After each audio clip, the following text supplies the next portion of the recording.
Captain Taehyun Kim stood at the large window of his office in Seoul Space Command. He looked up at the stars and sighed. After 30 years of work, humans could finally travel faster than light. His ship, the ESS Audacity, was the pride of Earth's small fleet. They had visited 3 star systems so far. No aliens yet, though.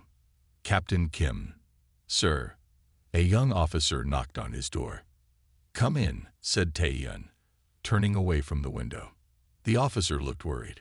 Sir, something big just appeared in Earth orbit. Really big. Taehyun felt his heart beat faster. Show me. 20 minutes later, Taehyun stood in the main control room with 50 other officers. On the huge screen was a ship. No, not a ship. A monster. It was the size of a small moon. Any signals? Taehyun asked. Yes, sir, said Lieutenant Do Yin-jong, the best computer expert on Earth. They're sending a message on all channels, all languages. It's a summons. A what?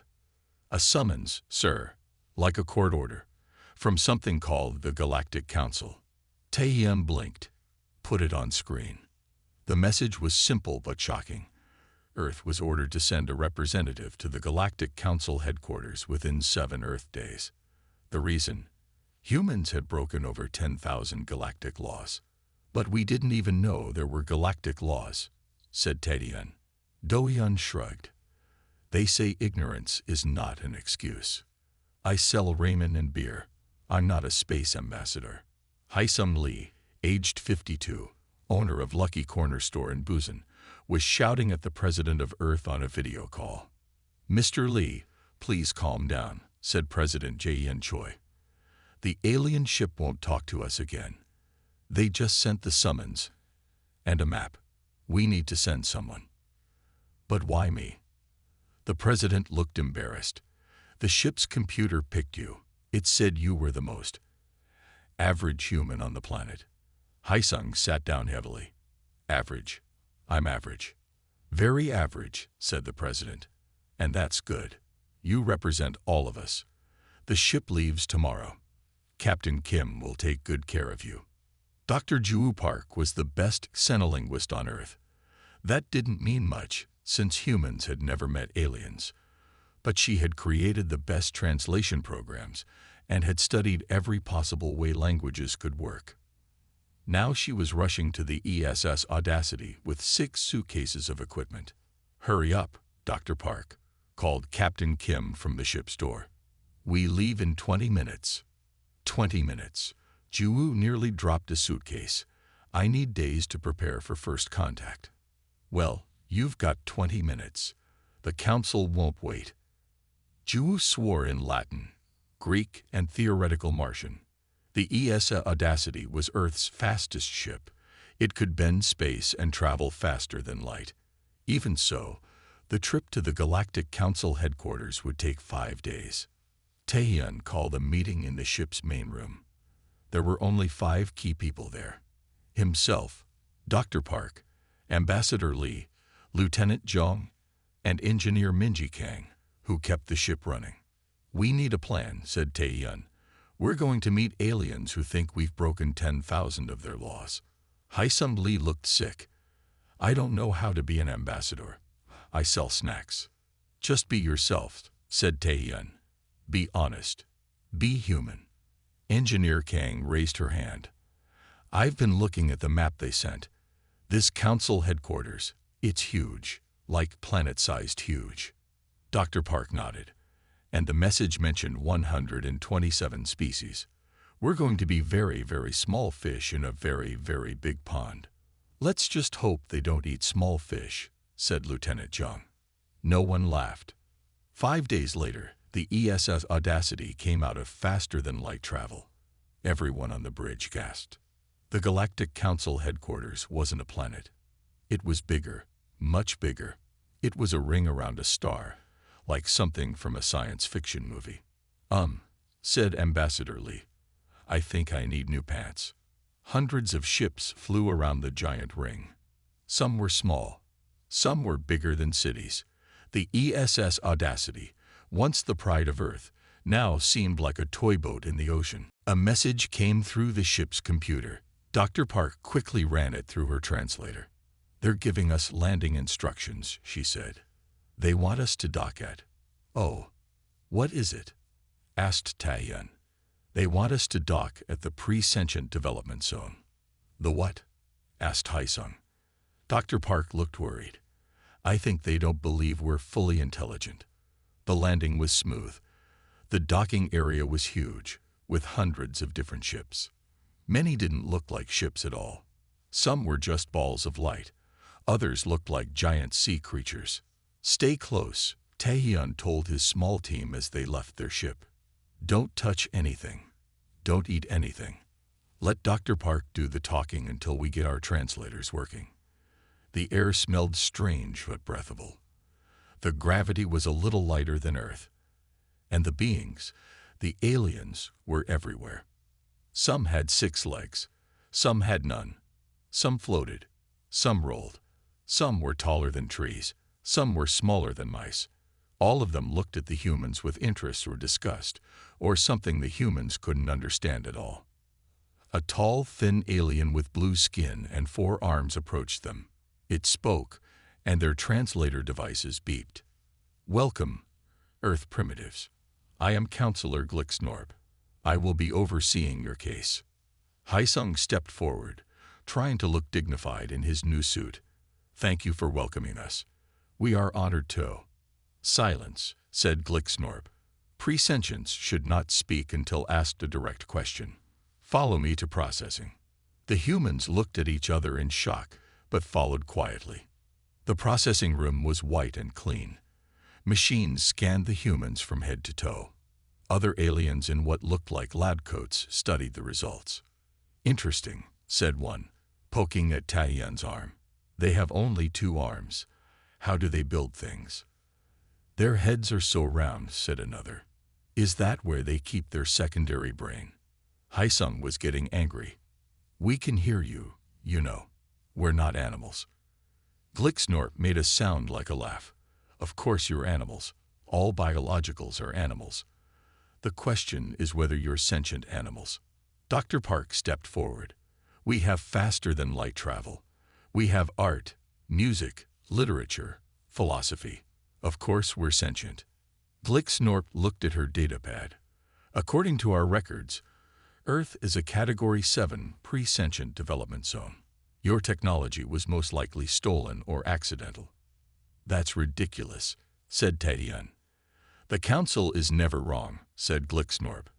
"Now we have much to discuss. Your species has violated 10,843 regulations. You have 30 standard cycles, about 47 of your Earth days, to implement all required changes. If you fail, there will be administrative action." "What kind of administrative action?" asked Haesung. Glixnorp's face changed color slightly. "Nothing you need to worry about. Just some standard procedure. Quarantine. Possibly some light sterilization of your solar system." The humans all spoke at once. "Sterilization? You can't be serious. That's our home." Glixnorp waved all 4 hands. "Please control yourselves. This is why we classify you as presentient. So emotional." She pointed to a door. "The Council will see you now. Try to behave appropriately." The council chamber was enormous. In the center was a round table with seats for dozens of aliens. Around it were thousands of seats rising up like a stadium. Many were filled with aliens of all shapes and sizes. The humans were led to a small platform in the middle of the room. A voice boomed from speakers. "Species 4872b, designation humans from planet Earth. You stand accused of 10,843 violations of galactic law. How do you plead?" Haesung looked at his friends, then stepped forward. This was his job now, somehow. "We didn't know about these laws. We've been alone, thinking we were the only intelligent life in the galaxy. How can we break laws we never knew existed?" There was a murmur around the room. Not all of it sounded unfriendly. A large alien that looked like a pile of green jelly with eyes spoke up. "Ignorance of the law is no excuse. All species are born knowing the law. That's not true for humans, said Dr. Park. We're not born knowing anything. We have to learn everything. More murmurs, louder this time. A small insect-like alien buzzed forward. If they learn, perhaps they are more sentient than we thought. Nonsense, said Glixnorp. Their planet is clearly marked as Category 7. By whom? Asked Taehyun. Who decided our category? When was Earth last visited by the Council? There was a long silence. Finally, another alien, this one tall and thin with too many eyes, spoke. According to records, Earth was categorized 50,000 standard cycles ago. That's before humans built cities, said Dr. Park. You're using outdated information. The murmuring grew even louder. Haesung felt all eyes on him. His knees were shaking. He was just a store owner from Busan, but now he spoke for all of Earth. We request a new evaluation, he said as firmly as he could, and we request time to review these 10,843 regulations before we agree to anything. Glixnorp looked offended. You don't agree to regulations. You obey them. Haesung felt tired and frustrated. Back home, when things got too much, he would say, "Ego," a Korean expression of exhaustion or exasperation. He said it now, under his breath. The translator on his collar beeped.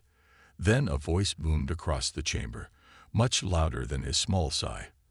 Earth 4 MALOYHHALENG's KONCL Authority. The chamber exploded with noise. Some aliens stood up. Some changed colors. Some seemed to melt slightly. What did I say? Haesung whispered to Dr. Park. She checked her translator. You said ego, but the translator thought, oh no. Oh no what? In the oldest council language, a sound very similar to ego means, I reject your authority and demand trial by combat. Haesung's face went white. I didn't mean that. Fix it. But it was too late. Glixnorp was already speaking into a communicator, her four hands moving quickly. Security aliens were moving toward the humans. Earth has declared challenge, said the booming voice. The challenge is recorded. Council is adjourned for deliberation. As the humans were led away, surrounded by guards, Taehyun leaned close to Haesung. What just happened? Haesung shook his head, still in shock. I think I just told the entire galaxy to go jump in a lake. Is that bad?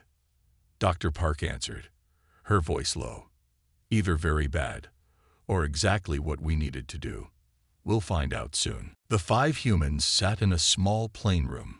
It had been 6 hours since Ambassador Haesung Lee accidentally challenged the Galactic Council. 6 hours of waiting. This is bad, said Taehyun, pacing back and forth. Very bad. Dr. Ju Park was working on her translator device. Not necessarily. I've been fixing the translation program. It shouldn't make that mistake again. Lieutenant Doyen Jong looked up from his datapad. You know what's interesting? Since Ambassador Lee's incident, we've received 17 messages from different alien species. Angry messages? Asked Haesung, who hadn't spoken much since his mistake. No. Supportive messages. Doyen grinned. Apparently, many species don't like the Council's rules either. They think we're brave. Engineer Minji Kang snorted. Brave or stupid? The door slid open. A small, insect-like alien entered. It had 4 thin arms and large, shining eyes. It buzzed when it spoke. I am Counselor Zertik. I have been assigned as your advisor. The alien looked around nervously. What you did was very dangerous, but also very interesting. Taehyun stepped forward. Ambassador Lee didn't mean to challenge the council. It was a translation error. Zertik's wings fluttered. Too late. Challenge accepted. But there is still a way forward. You must review the regulations you have broken. If you can prove some are impossible for your species to follow, you may be granted exemptions. All 10,843 of them. Asked Ju. Yes, you have 12 hours before the formal hearing. The regulations were unbelievable. The humans sat around a table covered with data pads, each showing hundreds of rules. Listen to this one, said Do-Yun. All species must ensure their cooking devices have quantum stabilizers to prevent timeline distortion. They want us to put special devices on our toasters. Minji laughed. Here's another. The color blue is forbidden in all official documents as it causes confusion for species with triple vision. Jiwoo wasn't laughing. This is serious. They expect us to change everything about our world in 47 days. It's impossible. Haesung picked up another datapad. This can't be right. All species representatives must have a minimum of 3 tentacles for proper greeting ceremonies. Taehyun rubbed his forehead. How are we supposed to grow tentacles? And this one, said Minji, her voice growing angry. The fermentation of plant matter for consumption is strictly prohibited due to risk of consciousness development in the bacteria. No fermentation. Haesung looked horrified. That means no kimchi, no beer, no wine, no soy sauce, no bread, added Jiwoo, no cheese, no pickles. Do-Yun threw his datapad down. They want to take away half of human food. This isn't just annoying. This is an attack on our culture. Keep reading, said Zerk from the corner. Look for rules you physically cannot follow. Those are your best hope. 3 hours later, they had sorted the regulations into 3 piles: possible, ridiculous, and impossible. The impossible pile was the largest. We can't change our body structure, said Taehyun. We can't change Earth's gravity. We can't make our sun change color. Jiwoo had been quiet for a while, reading carefully. Now she looked up, excited. I found something. Section 287, paragraph 94. Species may request exemptions if they can prove a regulation is incompatible with their fundamental biology or planetary conditions. That's it, said Haesung. We need to prove these rules don't work for humans. A new alien entered the room. This one was tall and had skin that looked like stone. It wore elaborate clothes and walked with its nose in the air. I am High Administrator Vuk, it said in a deep, bored voice. I will evaluate your exemption requests. It looked around the room with disgust. Though I doubt presentients like you will have valid arguments. Haesung stood up. He was tired of being called presentient. With respect, Administrator, we are fully sentient. We built faster than light ships. We have complex languages, art, and culture. Vuk made a sound like rocks falling. It might have been a laugh. Anyone can copy technology. The real test is following proper galactic procedures. Your species has failed completely. We didn't know about your procedures, said Haesung, his voice rising. That's like failing someone on a test they didn't know they were taking. Exactly, said Vuk. Life is a test. Most species fail. The alien pointed to the piles of data pads. You have 9 hours left. I suggest you work faster. As Vuk left, Haesung muttered under his breath, that guy reminds me of the health inspector who tried to shut down my store, always finding problems that don't exist. Zerk's wings buzzed rapidly. Be careful what you say about Administrator Vuk. He is from a very powerful species, and he takes great pride in his ancestral slime pit. His what? His ancestral slime pit. His species evolved from creatures that lived in mud pools. They consider their original pit sacred. Haesung blinked. I just compared him to a health inspector. Yes, in your language. But the word for health inspector sounds very similar to pit defiler in his language. The humans all groaned. Great, said Taehyun. Another enemy. While the others continued to study the regulations, Engineer Minji Kang had a different idea. She slipped away to the ship with Lieutenant Do-Yun Jong. What are we doing? Asked Do-Yun as they entered the ship's computer room. Research, said Minji. I don't trust these aliens. Something doesn't add up. Do-Yun watched as Minji connected their ship's computer to the Council's network. Wait, are you hacking their system? Is that legal? We've already broken over 10,000 laws. What's one more? Minji's fingers flew over the keyboard. Besides, they think we're stupid primitives. They won't expect us to get past their security. After 30 minutes of tense work, they were in. Look at this, said Minji, pointing to the screen. Earth's classification. It was changed from Category 3 to Category 7 just 50 years ago. Why would they downgrade us? We've advanced a lot in 50 years. Minji kept digging. There. A request for reclassification from the Xorlax Federation. She pulled up an image of a reptile-like alien species. Ever heard of them? No. What do they want with Earth? More typing, more searching. Then Minji sat back, her face pale. Water. They want our water. Their home planets are drying up. They need new water sources. But the galaxy must have millions of planets with water. Not with water that has the exact composition of Earth's oceans, something about the mineral content. Minji looked at Doyun. They had us classified as pre-sentient, so they could take our resources without asking. Doyun shook his head. We need to tell the others. Back in the meeting room, the mood had changed. With Minji's discovery, the humans now understood they weren't just facing alien bureaucracy. They were fighting for Earth itself. We need a new plan, said Taeyun. These regulations were designed to make us fail. We should expose the Xorlax, said Doyun. With what proof? Asked Juwu. We illegally accessed their system. That breaks even more of their laws. Zerfik had been listening silently. Now the insect alien spoke.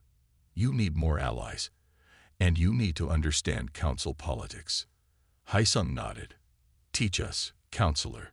We're fast learners. The council works on reputation and spectacle.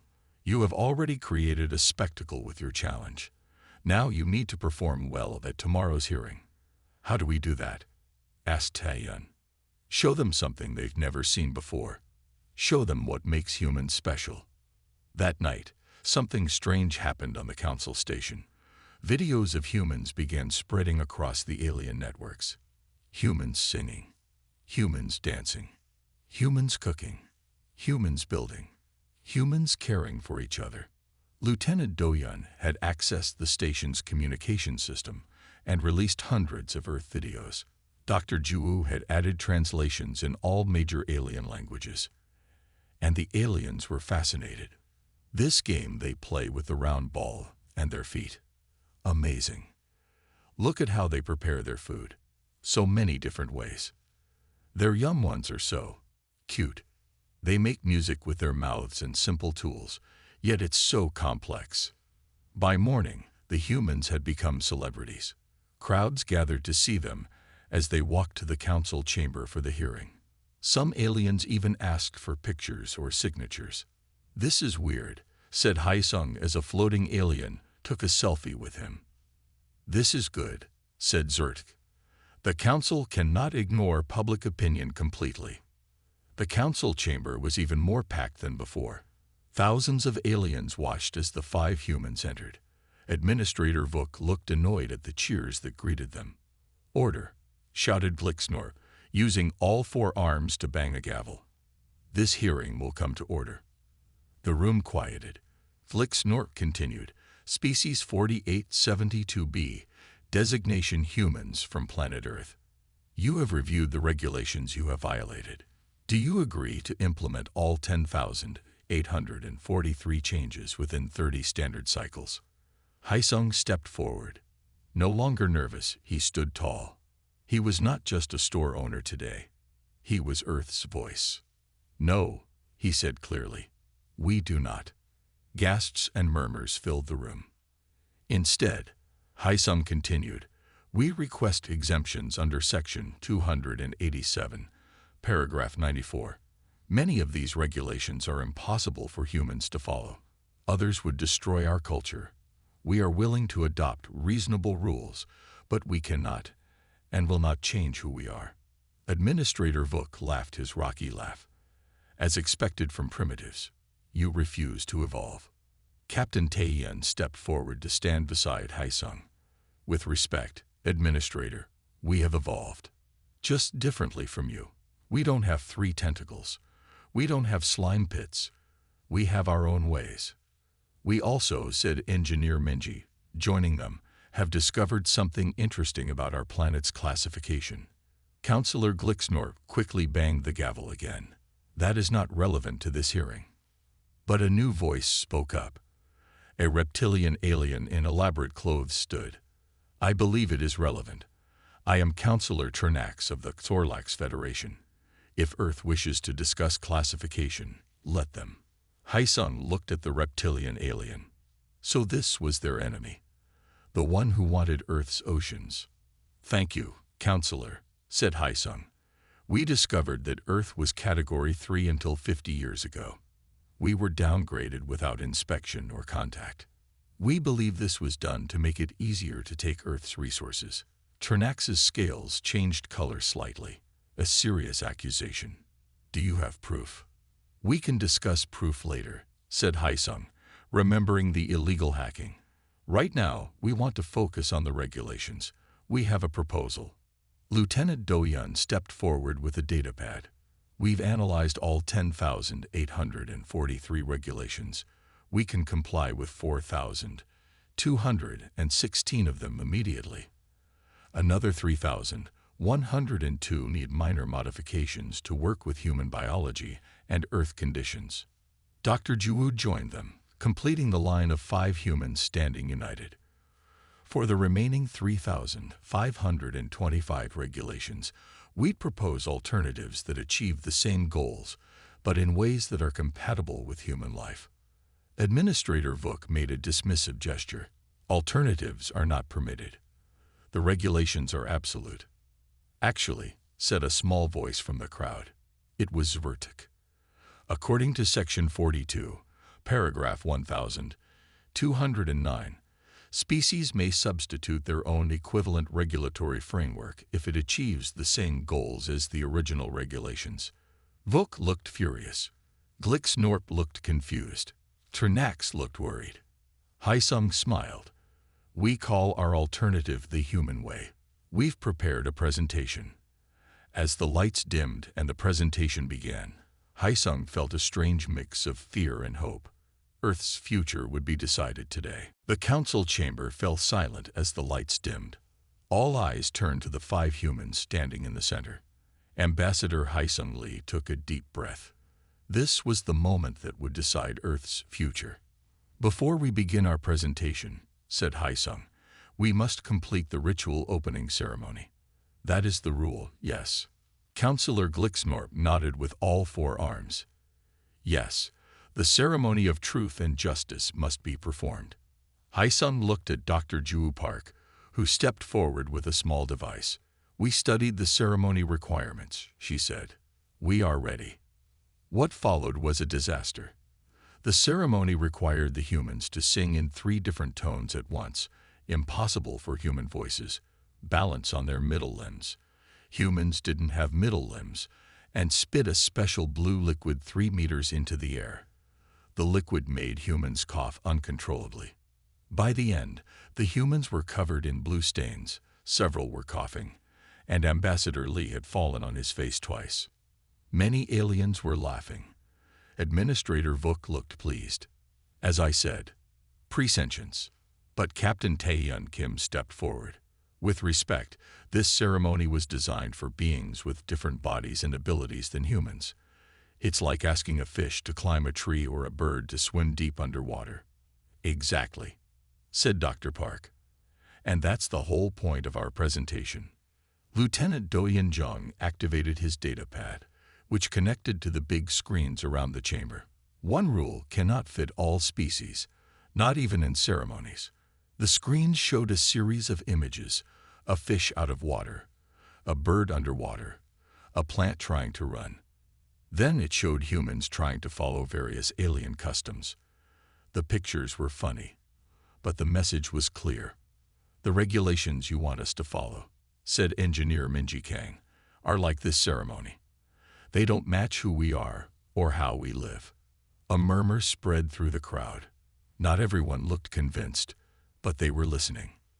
As the presentation continued, a young human nobody had noticed before slipped into the chamber. 16-year-old Sun Ho-yoon had snuck aboard the ESS Audacity before it left Earth. He had wanted to see aliens. Now he was seeing more than he ever imagined. Sun Ho moved around the edge of the room, fascinated by the strange creatures. One group caught his eye. They looked almost like teenagers themselves, with bright colors and restless movements. The alien teens noticed him too. One of them, a floating purple being with 3 eyes, moved closer. "You human?" it asked in broken English. "Yes," said Sun Ho. "I'm Sun Ho." "I Plink," said the alien. "We watch Earth videos." "You dance?" Sun Ho grinned. "Oh yeah, I dance." While the official hearing continued, Sun Ho and the alien teens slipped into a side room. Minutes later, Sun Ho was teaching them the latest Earth dance moves. The aliens recorded everything, sending the videos to their friends across the station. In the main chamber, Lieutenant Do-yun was showing a new slide. This regulation requires all species to have quantum stabilizers on cooking devices, but Earth technology doesn't use quantum energy for cooking. Our toasters use simple electricity. He showed a picture of a toaster. Many aliens leaned forward, curious. "We don't need quantum stabilizers because our toast doesn't affect time," Do-yun explained. "It just makes bread crispy." "But the regulation is clear," said Administrator Vuk. "All cooking devices must have stabilizers." "Why?" asked Haesung. "What problem does this regulation solve?" There was silence. Finally, an old alien in the back spoke. "It was created after the Great Toast Disaster of Cycle 7829, when the blurb species accidentally created a time loop with their breakfast maker." Haesung nodded. "So the goal is to prevent time loops?" "Yes," said the old alien. "Human cooking has never created a time loop in all our history," said Haesung. "So we achieve the goal without needing the specific technology." More murmurs. Some aliens were nodding now. Dr. Park took over. "We found hundreds of regulations like this. The goals make sense, but the specific requirements don't apply to humans." She showed a series of Earth cultural practices: cooking kimchi, playing soccer, singing in choirs, building bridges, teaching children. "This is who we are," she said. "We're different from other species, but that doesn't make us less intelligent or less worthy of respect." Many aliens were clearly moved. Some even applauded. But Councillor Ternax of the Torlax Federation stood up, angry. "This emotional display is irrelevant. Rules are rules. Either follow them or face the consequences." At that moment, a strange sound came from a side room. Music, Earth music, was playing loudly. The doors burst open, and Sun Ho danced out, followed by dozens of alien teens. They were all doing the same dance moves, laughing and cheering. The council members looked shocked. Haesung was confused. Who was this human boy? Sun Ho saw the staring crowd and froze. Sorry for interrupting." But the alien teens kept dancing. More aliens joined in, trying to copy the movements.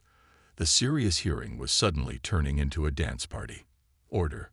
shouted Blixnorp, banging the gavel. "Order in the council." Slowly, the dancing stopped. The alien teens moved to the sides of the room, but they stayed to watch. Haesung had an idea. He stepped closer to Sun Ho. "What's your name?" "Sun Ho-yoon. I snuck aboard your ship." "Sorry." "No, this is good," whispered Haesung. "You've shown something important about humans."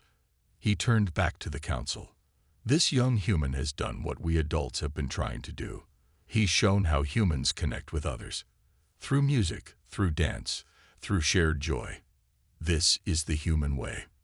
The hearing continued for hours. The humans presented more examples of regulations that didn't work for Earth. They showed alternatives that would achieve the same goals without changing human nature.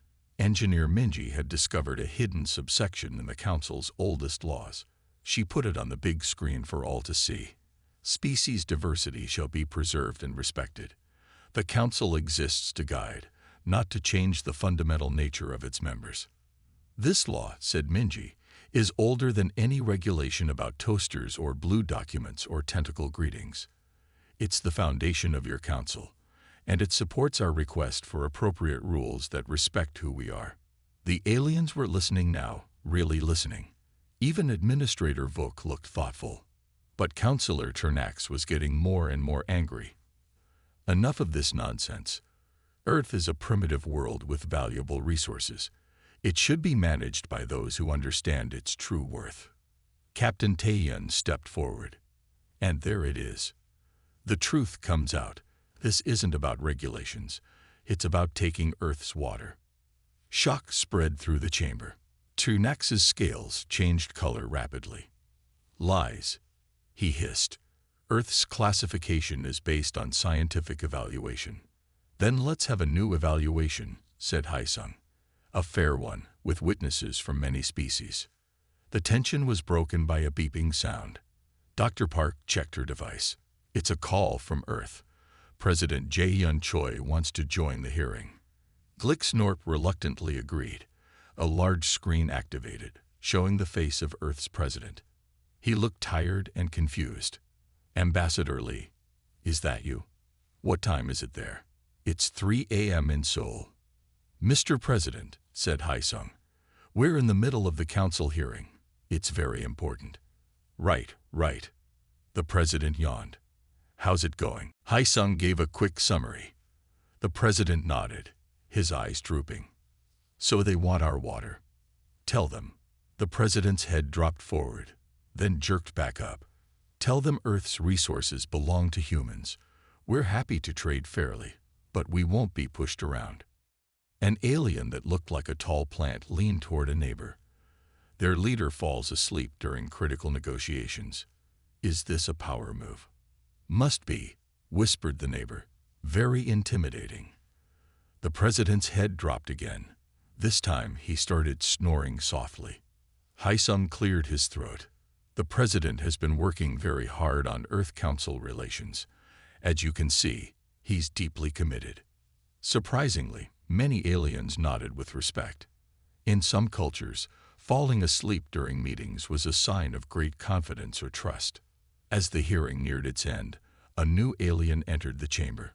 This one was unlike any the humans had seen. It appeared to be made of light and shadow, constantly shifting. The entire room fell silent. Grand Arbiter Flumchak whispered Zert to the humans, the highest judge of council disputes. Very rare to see one in person. The Grand Arbiter floated to the center of the chamber. When it spoke, its voice seemed to come from everywhere at once. I have observed this hearing with interest, it said. Rarely has the council faced such a unique challenge. The humans show creativity and determination, qualities we value. Hope rose in Haisung's heart. However, continued Flumchak, rules exist for reasons. Exceptions lead to disorder. The council's authority must be maintained. The hope dimmed. Therefore, I propose a compromise. Earth will be reclassified as Category 3, confirming its sentient status. A team of diverse council members will visit Earth to determine which regulations are truly necessary and which may be adjusted to fit human biology and culture. Haisung looked at his friends. This was better than they'd hoped for. Earth would be recognized as sentient. They would get a fair evaluation. And what about the Xorlax Federation's interest in Earth's water? Asked Captain Taeyun. The Grand Arbiter turned toward Councillor Ternax, who shrank back. All resource negotiations must follow proper protocols for sentient worlds. No exceptions. Ternax looked defeated. Haisung stepped forward. We accept this compromise, with thanks to the Grand Arbiter and the Council. Glixnorp banged the gavel. The decision is recorded. This hearing is concluded. As the chamber emptied, Haisung felt a strange mix of relief, pride, and exhaustion. They had won. Not completely, but enough. Earth was safe, for now. But as he turned to leave, He saw Counselor Ternax staring at him. The reptilian alien's eyes were cold. "This is not over, human," Ternax hissed quietly. "The Korlax do not forget." Haisung felt a chill. Their victory might be temporary. Earth still had enemies in the stars. "Let's go home," said Captain Taeyun, putting a hand on Haisung's shoulder. "We have a lot of work to do before the council team arrives." As they walked out, aliens were still trying to copy Sunho's dance moves in the corridors. Earth music played from alien devices, and many eyes watched the humans with new respect. The galaxy had changed, and humans were now part of it. 1 week had passed since the hearing. The humans were back on their ship, the ESS Audacity, preparing to return to Earth. But the journey home kept getting delayed. "Another message from the Council," said Lieutenant Doyun, looking at his screen. "They want more information about our alternative regulatory framework." Captain Taeyun sighed. "That's the 5th request today. Tell them we'll discuss it fully when their team visits Earth." Ambassador Haisung sat by the window, watching the massive station. "Something's wrong. We want a compromise, but they keep asking for more details. They're stalling." Dr. Ju Park nodded. "I agree, and I've been monitoring their communications. The Korlax Federation has filed 17 official complaints since the hearing." "What kind of complaints?" asked Taeyun. "Technical stuff about Earth's classification, procedural challenges to the Grand Arbiter's decision, anything to slow down the process." Engineer Minji entered the room with Sunho, the teenage stowaway who had become an unexpected hero at the hearing. "You won't believe what Sunho found," she said. Sunho was holding a small alien device. "My new friends gave me this. It lets me see all the alien social networks. The Korlax are spreading rumors about humans. They're saying we're dangerous and violent." "What?" Haisung looked shocked. "They're showing old Earth war movies and saying they're news reports. They're telling everyone we'll invade their planets if we join the Council." Captain Taeyun stood up. "We need to contact Earth. Now." Back on Earth, Admiral Jihum Kwan was having a bad day. As the leader of Earth's small space fleet, he had been preparing for the Council's visit. But the news from the Audacity changed everything. "So the reptile aliens want our water and are spreading lies about us," he said to his officers. "Sounds like we need to prepare for the worst." Unlike Captain Taeyun, Admiral Kwan believed in being ready for a fight. His motto was "Hope for peace, prepare for war." Now he ordered Earth's 7 ships into defensive positions around the planet. "Sir," said one officer, "we can't win against the Council's technology. Their ships are 1,000 times more powerful than ours." "I know," said Jihoon, "but we can show them we won't go down without a fight." On the Council station, a special meeting was taking place. The 5 most powerful species in the galaxy, collectively known as the Grand Council, had gathered to discuss the human situation. They rarely intervened in regular council affairs, but something about Earth had caught their attention. "The humans are unpredictable," said one, "a being made of pure energy. This makes them interesting."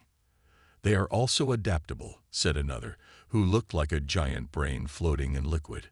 "They changed our standard protocols without permission." "They are young and arrogant," said a third, who resembled a mountain with eyes. "But they have potential." "Their challenge to our authority cannot stand," said the fourth, a cloud of intelligent gas. "But complete destruction seems wasteful." The 5th member of the Grand Council said nothing.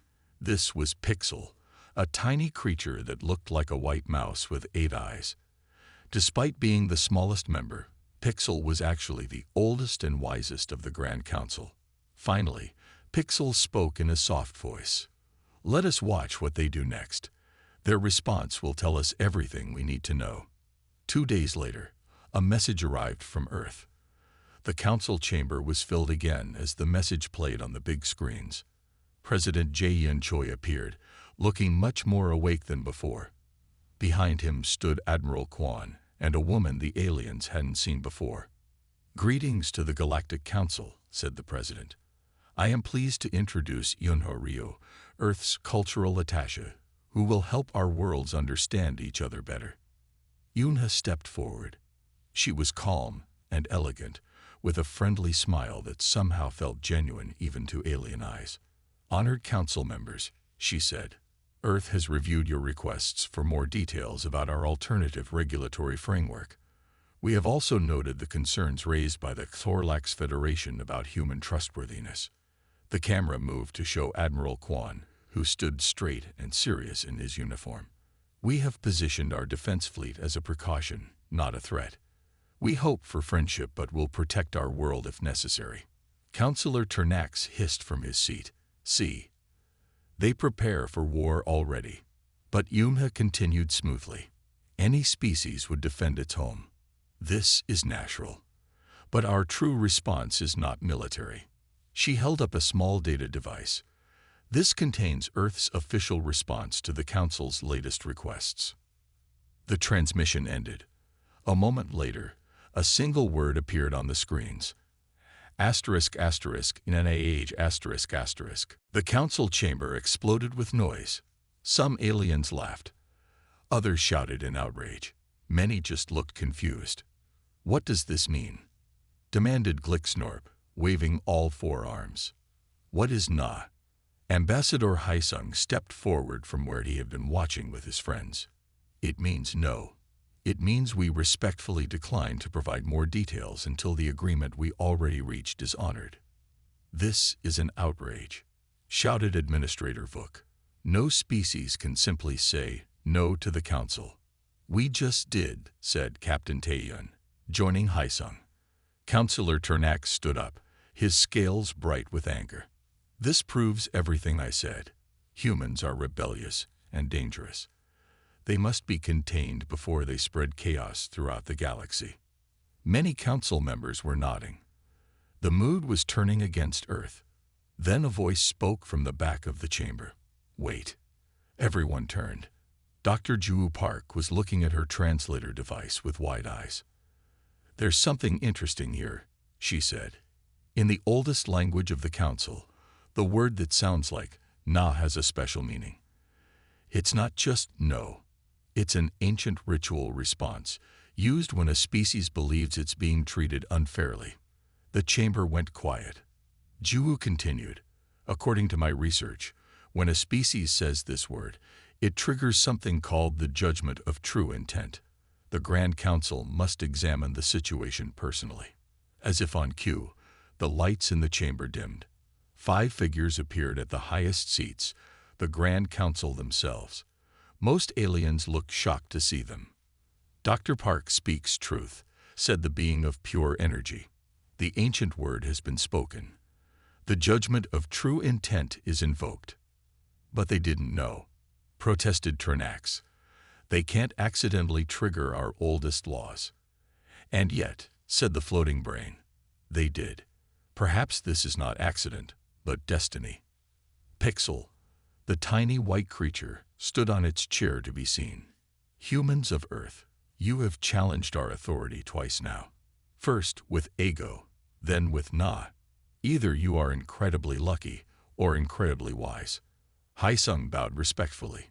"Neither, honored one. We are simply trying to protect our home and our way of life." "The judgment of true intent looks past words to see hearts," said the mountain with eyes. "We will examine both the Council and Earth. Both will be judged." What followed was unlike anything the humans expected. The Grand Council members each touched the foreheads of different people. Councillor Glixnorp, Administrator Vuk, Councillor Ternax, Ambassador Haisung, and Captain Taeyun. The touch lasted only seconds, but afterward, the Grand Council members looked at each other and nodded. Pixel spoke again. "We have seen the truth. The regulations that govern our galaxy were created long ago as guidelines to help species live together peacefully. They were never meant to be unchangeable laws that crush the spirit of unique beings." The cloud of gas added, "Over time, bureaucracy replaced wisdom. Procedure replaced purpose. This must change. Therefore," said the being of energy, Earth will be granted special status as a regulatory innovation zone. You will work with select council members to create new guidelines that respect diversity while maintaining order. Tronax looked furious. And what of Earth's water? My people need it. The mountain with eyes turned to him. Your people need fair trade agreements, not theft disguised as regulation. Earth is willing to discuss water sharing if approached honestly. Haisung nodded. That's true. We understand resource needs. We just want to be treated as equals. 1 month later, the ESS Audacity finally returned to Earth. With it came a small team of alien representatives, including Counselor Zertic, and surprisingly, Administrator Vuk, who had requested to learn more about these strange humans who say "nah" to the galaxy. But that wasn't all. Ambassador Haisung Li brought something special back to his hometown of Busan. You're really going through with this? Asked Captain Taeyun as they stood outside Haisung's convenience store. Why not? Said Haisung with a smile. It was my idea after all. The next day, the first authentic Korean BBQ restaurant in council space opened right next to Haisung's store. The sign above the door read Earth House, where NA means yes eventually. Aliens lined up for hours to taste human food and meet real humans. Many wore t-shirts with "nah" written on them, the new fashion across the galaxy. 6 months passed. Earth became a hub for galactic trade and cultural exchange.